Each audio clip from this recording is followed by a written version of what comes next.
everyone. 2012!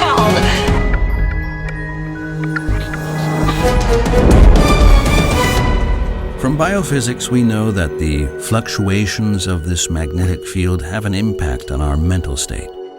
This theory is clearly supported by several statistics. On days with strong fluctuations in the magnetic field, the admission numbers of new patients to psychiatric clinics increase. Traffic and on-the-job accidents happen in particularly large numbers. Birth figures and death rates, even stock markets worldwide, react to the sun, according to a survey conducted by the Federal Reserve Bank in the U.S. Knowing this, it should not come as a great surprise that the dates of rise and decline of great civilizations coincide with the activity of the sun.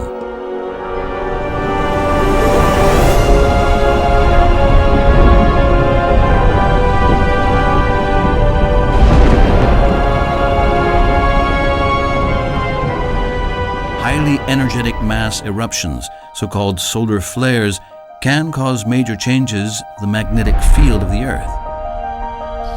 It doesn't regard a distraction of the world. Our mind, that is only linked to the electromagnetic field, and scientists do prove this, will collapse. But we will not die. We found the date, which is the 20th of May, 2012, related to an annular solar eclipse and related to the alineation of the Pleiades, the Sun, and the Earth, and in this case, even with the Moon.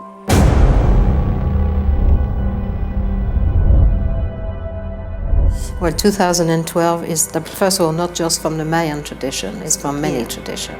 And it's what is going on. We are developing our inner senses, that is not our sight. Well, I think science as we know it has developed within the mechanistic paradigm.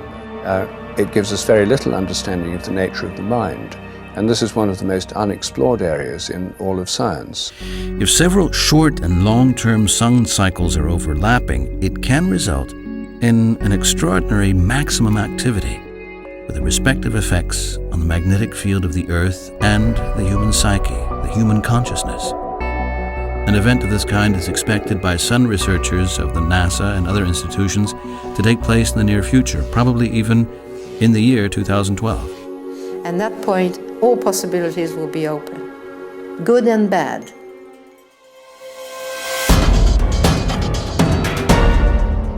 If our brain succeeds in producing the neurotransmitters in question due to an increased sun activity, will we all, in the next few years, perceive things that seem to be hallucinations or experiences that won't fit into our conception of the world?